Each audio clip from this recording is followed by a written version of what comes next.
Hi, and welcome to Historical Influence. Here, we explore amazing stories of people and events that shaped our history. Join us to learn, discover, and get inspired by the past in a fun and engaging way. Sir Winston Churchill was a towering figure of the 20th century, a British statesman, military officer, and writer whose life left an indelible mark on his nation and the world.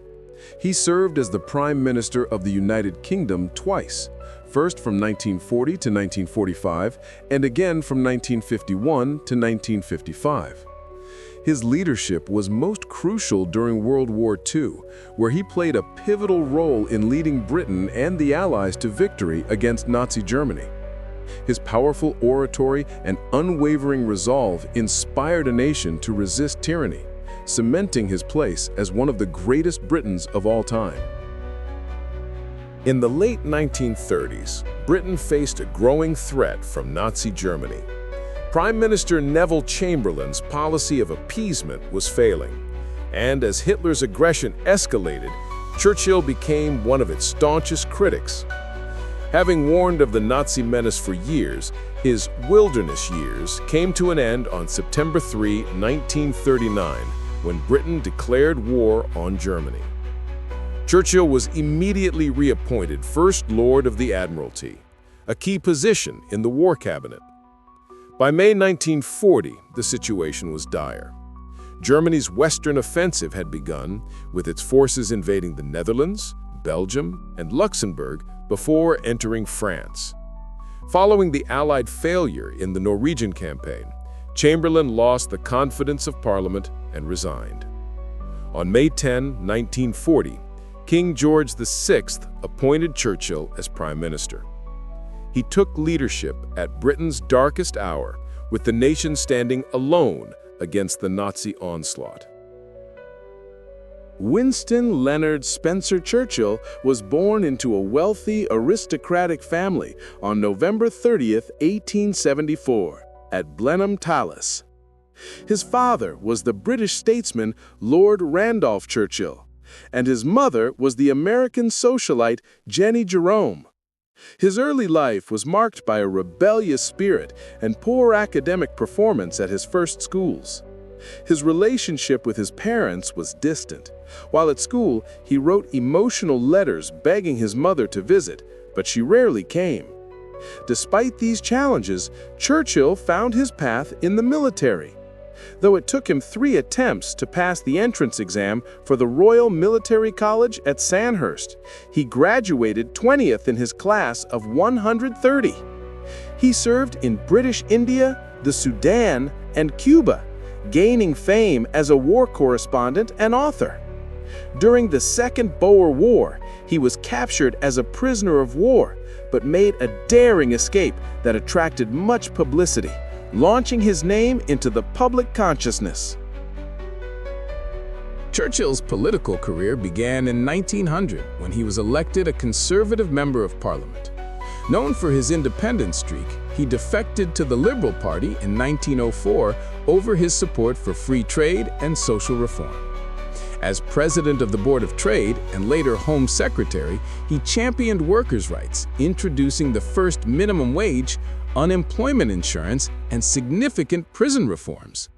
His career was not without setbacks. As First Lord of the Admiralty during World War I, he was forced to resign after the disastrous Gallipoli campaign. He briefly served on the Western Front before returning to government as Minister of Munitions. In the interwar years, he held several cabinet posts, including Chancellor of the Exchequer, where his decision to return Britain to the gold standard was controversial.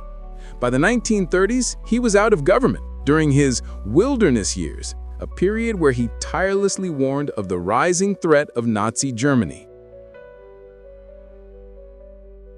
Becoming Prime Minister in May 1940, Churchill formed a national coalition government and immediately took charge of the war effort.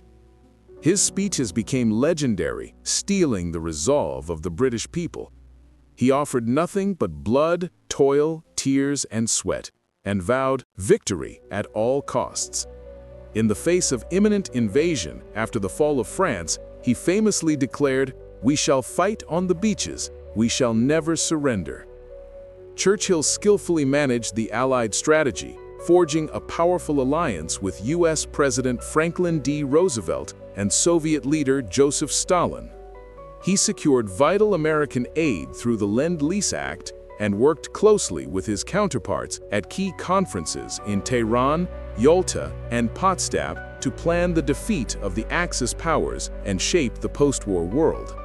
His leadership during the Battle of Britain and the Blitz was instrumental in keeping resistance alive until the Allies could achieve victory in 1945. Churchill's leadership was not without controversy. He was held responsible for the costly failure of the Gallipoli campaign in World War I. In domestic affairs, his tough stance during the 1926 general strike and the Tony Pandy riots earned him the lasting suspicion of the labor movement. His staunch imperialism and opposition to Indian independence drew criticism, with his scorn for Mahatma Gandhi being particularly notable. During World War II, he faced immense pressure. The fall of Singapore in 1942 was a devastating blow he called the worst disaster in British military history. His government's response to the Bengal famine of 1943, which led to millions of deaths, has been heavily criticized for not acting sooner to provide aid, a decision attributed to a shortage of wartime shipping. He also supported controversial military strategies, including the area bombing of German cities like Dresden, which he later came to regret. Despite leading the nation to victory, Churchill's Conservative Party was defeated in the 1945 general election as the public looked for post-war social reforms. He became leader of the opposition, a role in which he continued to shape world affairs. In a 1946 speech in the United States, he famously warned of an Iron Curtain descending across Europe, marking the beginning of the Cold War. He returned as Prime Minister for a second term from 1951 to 1955. This period was focused on foreign affairs, managing Anglo-American relations, and addressing crises in colonies like Kenya and Malaya. Suffering from declining health, including a series of strokes, he resigned in 1955, but remained a member of Parliament until 1964. Churchill died on January 24, 1965, at the age of 90, and was given a state funeral. Winston Churchill left behind a complex and enduring legacy. He is widely revered as a victorious wartime leader who defended liberal democracy against fascism. In a 2002 BBC poll, he was voted the greatest Briton of all time, surpassing figures like Darwin and Shakespeare. His powerful speeches and prolific writings, which earned him the Nobel Prize in Literature in 1953, continued to be studied and admired. However, his legacy is also debated. Critics point to his unwavering commitment to the British Empire, his opposition to independence for India, and his controversial racial views as significant stains on his record. Despite these complexities, historians consistently rank him as one of the greatest and most significant prime ministers in British history. Beyond politics and war, Churchill was a man of many talents. He was a prolific writer and author, publishing numerous books, including memoirs, biographies, and histories, and won the Nobel Prize for Literature in 1953. He was also an accomplished amateur painter, creating over 500 paintings throughout his life. Churchill was one of only 8 people to be granted honorary U.S. citizenship, an award bestowed upon him by President John F. Kennedy in 1963. His mother, Jenny Jerome, was an American socialite, giving him a unique Anglo-American heritage.